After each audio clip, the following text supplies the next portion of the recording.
Top témoignage, des vies changées, un service du Top chrétien. Témoignage de Yasmin.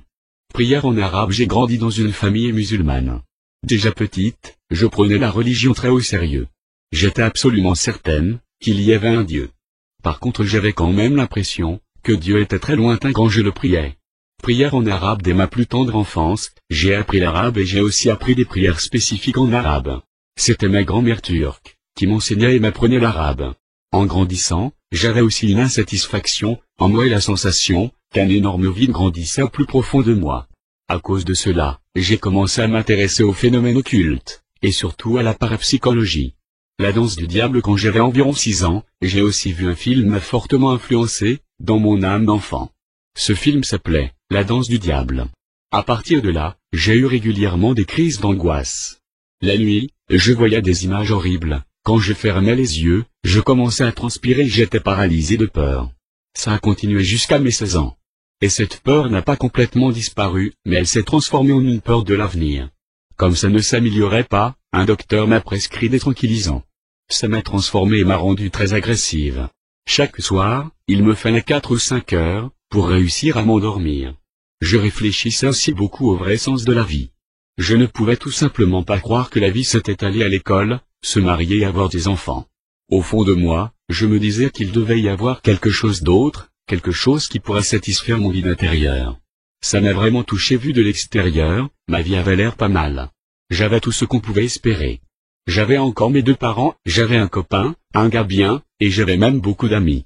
Mais malgré ça, je n'étais toujours pas satisfaite. Alors, j'ai commencé à vider mon cœur devant Dieu. Je lui racontais simplement et sans détour comment je me sentais. J'ai aussi commencé à me demander qui était réellement Jésus. Comme je n'arrivais pas à trouver une réponse satisfaisante, j'ai commencé à demander à différentes personnes autour de moi. Mais je n'ai trouvé personne qui pouvait m'expliquer qui il était. C'est là que, marchant dans la rue piétonne, je suis arrivé à une place où il y avait un culte en plein air. Là, il y avait quelques personnes qui allaient vers les gens et parlaient de Jésus. Alors, j'ai tout simplement compris au fond de moi que c'était ce qui me manquait. Ce que j'ai entendu sur Jésus m'a tellement touché que j'ai décidé, là, debout, sur cette place, de lui demander d'entrer dans ma vie. Je n'osais pas entrer dans une église. Ça a pris 6 mois, avant que j'ose entrer dans une église. J'avais peur de ce qui pourrait arriver si, moi, une musulmane, je décidais de devenir chrétienne. C'était un culte pour les jeunes que je suis allé. C'était complètement différent de ce à quoi je m'attendais et les gens priaient Dieu totalement différemment de ce que j'avais appris. Une des premières choses que je me suis dites c'était, soit il s'en fout, soit c'est moi qui l'ai. J'avais aussi peur qu'un de mes amis apprenne que j'étais là. Mais je n'avais pas cet amour qui émanait de ces gens-là.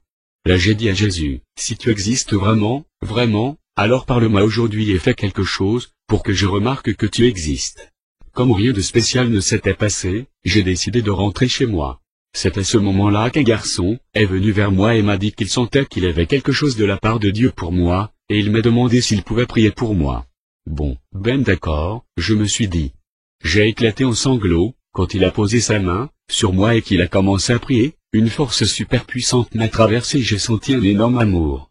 C'était comme si Dieu lui-même me prenait dans ses bras. J'étais complètement bouleversé, et mes genoux ont commencé à trembler.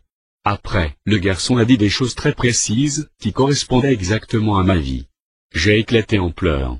C'était comme si toutes mes peines sortaient en sanglots, après toutes ces années d'inquiétude. Quand je suis rentré après cette expérience, j'avais l'impression que tout ce qui m'entourait avait changé. C'était comme si la rue et tout le reste était plus beau. Tout semblait tellement différent. Au fond de moi, je bouillonnais de joie, et je sentais que quelque chose de nouveau s'était passé en moi. Cette peur qui avait été ma compagne au perpétuel, était elle aussi partie. Maman, Jésus est vivant. La première chose que j'ai dite à ma mère, devant la porte de la maison, c'était, Maman, Jésus est vivant. Il m'a parlé. Et à mon père, j'ai dit, Papa, maintenant je suis devenue chrétienne, parce que j'ai rencontré Jésus. Et quand j'étais avec mes amis, je parlais de Jésus la plupart du temps. Il se demandait ce qui m'était arrivé et mon copain a pleuré. Il m'a regardé et s'est demandé qui était cette nouvelle Yasmin. Mais au fond de moi, je savais.